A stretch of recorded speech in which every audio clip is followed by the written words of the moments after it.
Eu acho que a publicidade ela precisa de liberdade, tudo isso, mas não é exatamente a mesma coisa que a liberdade de opinião. É uma liberdade de venda, de propaganda, de produtos para serem vendidos, etc., que também provocam a ira das pessoas que têm aquela coisa de que o capitalismo e o demônio são a mesma coisa. Não é que o capitalismo seja o anjo, mas também não precisa ser só o demônio. Então, eu acho que tem que haver uma autorregulação, sim, muito mais, eu vejo muito mais na área da publicidade do que na área da imprensa. Na imprensa é mais delicada essa autorregulação.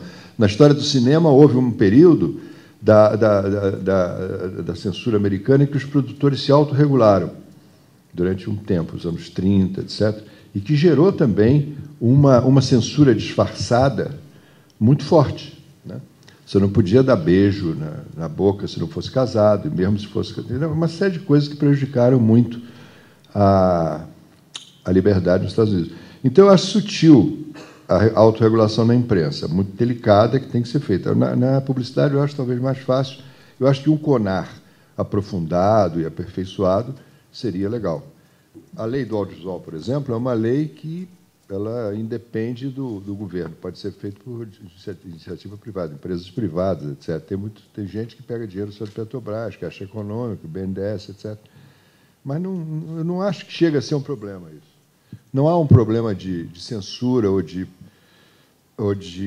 por enquanto, de restrição a pessoas ou filmes, ou o que seja, que não esteja de acordo com o governo. Mas eu acho um pouco o que o Sidney falou, quer dizer, tem que haver o governo não pode ter liberdade absoluta, assim. Aí eu acho que tem que haver uma autorregulação das verbas de publicidade. Quer dizer, outro dia eu estava vendo que a Câmara dos Deputados tem uma verba federal, tem uma verba de 36 milhões de reais para fazer propaganda na Câmara dos Deputados. O que se gasta em publicidade de governo no Brasil tinha que ser regulado um pouco, para campanhas técnicas, para campanhas de proteção social, etc., e também das obras. Isso tem que ter um limite, porque pode derivar, como também o Sidney falou, para um autoritarismo propagandístico, como é o caso do nosso querido Chaves, que agora criou uma lei em que, a qualquer momento, qualquer estação pode ser interrompida para o Chaves falar, né? Vem Chaves, aí ele entra, entendeu? Ele entra no meio da programação. E isso é muito grave. Então, eu acho que essa área do governo, o governo teria que se autorregular, né? Essa conferência da gente, essa reunião daqui, eu não posso ditar regras nem rumos, mas eu acho que o fundamental e o perigo maior que nos ronda é ficarmos, como eu falei um pouquinho no início, abstratos, enquanto os outros são objetivos, ferrenhos, com paciência e obstinação de seus objetivos. Eu acho que a mais importante de tudo é a gente reunir, realmente fazer as observações sobre todos os aspectos, mas que a classe, ou o grupo, ou as pessoas ligadas à imprensa, à comunicação, tem que ter uma atitude ofensiva.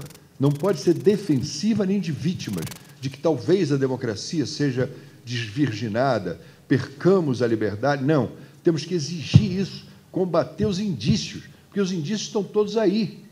O mundo está num momento de muita liberdade, inclusive por via da tecnociência, da indústria da tecnologia, da comunicação e tudo isso. Então, você sente que isso provoca, como eu também já falei, estou me repetindo, uma inquietude nos velhos controladores, nos velhos fascistas, que se disfarçam de esquerdistas, que aí é uma palavra que ainda tem um charme, né?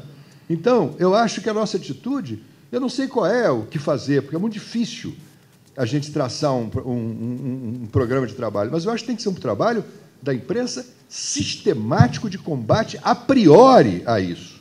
E não dizer, meu Deus, olha o que aconteceu, aprovaram a lei que não sei o quê. Entendeu? Porque eles são pacientes. Essa coisa da Ancinave que vocês falaram, houve uma grande grita, eu fui uma das pessoas que gritou contra esse troço, né? Eu até me lembro que eu falei uma vez que na televisão, no Jornal Nacional, que de dia são democratas, mas de noite viram lobisomem, fica tudo stalinista. Tá vendo? Esse governo ambíguo, de duas cabeças. Então é o seguinte, tem que ter uma atitude de precaução, de defesa a priori, não reclamação a posteriori. Eu acho que nós estamos... E é uma coisa muito forte, porque isso é uma coisa que se expande pela América Latina inteira. Quando você fala Equador, Venezuela, e Bolívia, e não sei, Cuba, etc., você sente que isso está virando neste mundo tão livre, tão incontrolável, o desejo de controle é maior. Outro dia eu vi uma entrevista de uns caras da Áustria, com a ascensão daquele Haider, não sei nem se ele está no poder ainda, aquele fascista. Está, não?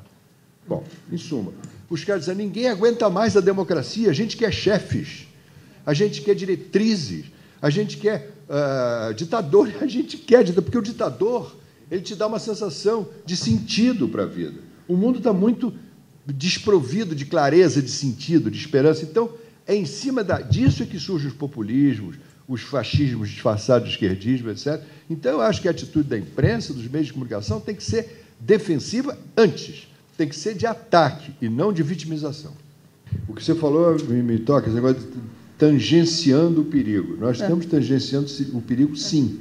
Eu acho que a gente tem que se colocar, não de uma forma genérica sobre o problema do perigo da adesão popular à censura, mas, no caso brasileiro, no caso da América Latina, isso está tangenciando o perigo mesmo.